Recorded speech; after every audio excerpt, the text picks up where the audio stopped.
Hi, I'm Jen from Tea Leaves and Tweed, and here I talk about all things tea. So if that sounds like something you'd enjoy, be sure to subscribe to follow more of what I do. This morning I'm going to continue our conversation from last week about cold brew tea and talk about one of the things I get asked about so often, and that is making sparkling tea. So as I talked about last week, when the weather warms up, I do like to cold brew my tea and have a nice refreshing cold beverage when I have my tea in the morning. However, one of the things I learned, I believe it was on Reddit, is that you can cold brew tea in almost anything. And in particular, I was intrigued when someone mentioned cold brewing in sparkling water. I love sparkling water and I don't drink a lot of soda. So having an alternative with my favorite teas sounded really intriguing. So I tried it and it is fantastic. You get that same kind of mellow, less bitter flavor that you get from cold brew that I mentioned last week, but you also get the nuance of your favorite sparkling water. And in particular, since I tend to drink sparkling mineral waters, the mineral content can also affect the flavor of the tea. So I thought, since I get asked a lot about how I do my sparkling teas on Instagram, that I would share my method for making sparkling tea, which is cold brewing in sparkling mineral water. So first, I'm going to set one up the way I would the night before. Of course, I won't be able to drink this one today. And then I'll show you opening up one that I did yesterday and make a little treat with it. So first, let's set one up. So here I have a bottle of sparkling mineral water. This is just the brand that I get at the store, and I get it in these little 500 milliliter bottles because they're perfect to just brew right in the bottle. And you open it up, and I like to pour off, so 500 milliliters is 16.9 fluid ounces, and I like to pour off that little short ounce to make room for the tea leaves. And I just drink it. I like this because it has a little bit of mineral flavor to it, but it's not like super minerally like some of my other favorites.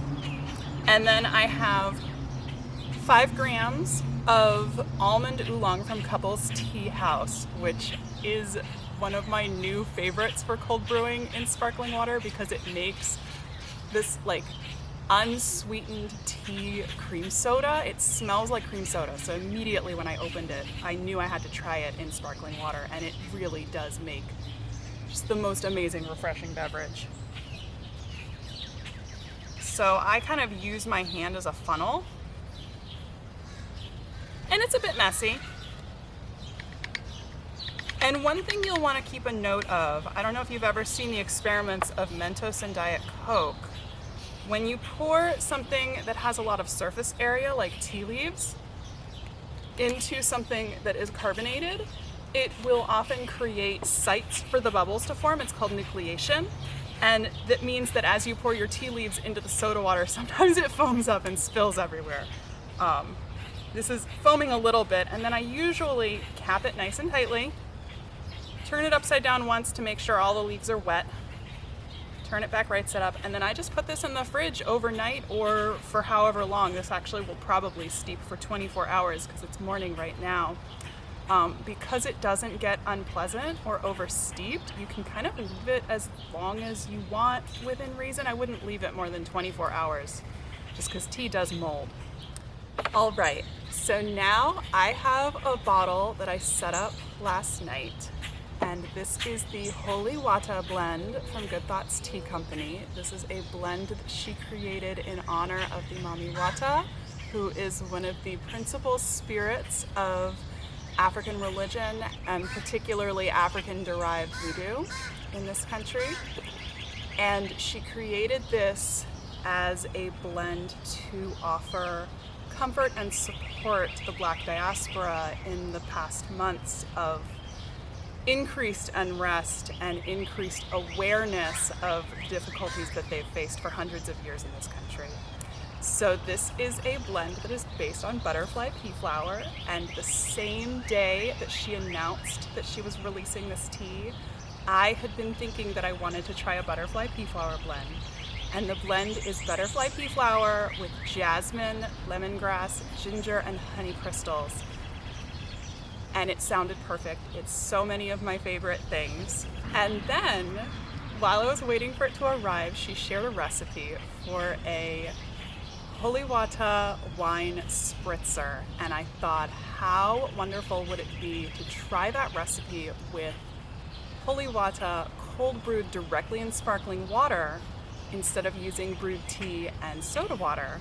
So I'm gonna give it a try. And this way I get to show you what happens when you open your sparkling tea in the morning. I mentioned nucleation while I was putting the tea leaves in the water, and this is even more of an issue when you open it back up, particularly because this has been out of the fridge for a couple of minutes. So I'm going to open it over here because it will fizz up. Oh, this one's not fizzing. Oh, how disappointing. Usually it fizzes up and fountains everywhere, and I was looking forward to just staining everything blue. However, butterfly pea flower is very special. So I'm gonna show you this beautiful tea. So I'm using this in a recipe that was developed by Ebene of the Good Thoughts Tea Company. So I will link her Instagram post below. So I'm put an ice cube in. And butterfly pea flower is particularly special because it steeps blue. And this is a slightly purplish blue, probably because some of the ingredients in the blend are slightly acidic, and butterfly pea flower is an indicator. So it starts out kind of this indigo-y blue color. And if you add something acidic, like wine, I have a nice rosé.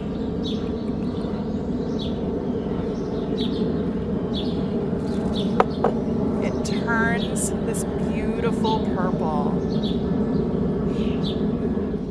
So now I've got my holy water wine cooler. Butterfly pea flower is used in traditional Chinese medicine and in Ayurveda as a stress reliever. It's used as a nootropic, which is like a focus enhancer, a memory booster. It has a lot of uses in traditional Asian herbal traditions. It has a very earthy flavor. It doesn't have that really kind of greeny botanical flavor that I get from a lot of herbal teas. It pairs beautifully with bright, acidic, and slightly sweet ingredients like this rosé. And the ginger and lemongrass and jasmine are a perfect accompaniment. It's also, if you don't want something alcoholic, is wonderful with this local strawberry kombucha that I got. So I have plenty more for the rest of the day, and I probably don't want to have another drink. So I will probably enjoy the rest of that mixed with some strawberry kombucha. And tomorrow I will have a lovely bottle of almond oolong soda. So this was a video about how I cold brew tea directly in sparkling water to make beautiful tea sodas, and how I can use those to make tea cocktails using a recipe from the Good Thoughts Tea Company. I hope you enjoyed this.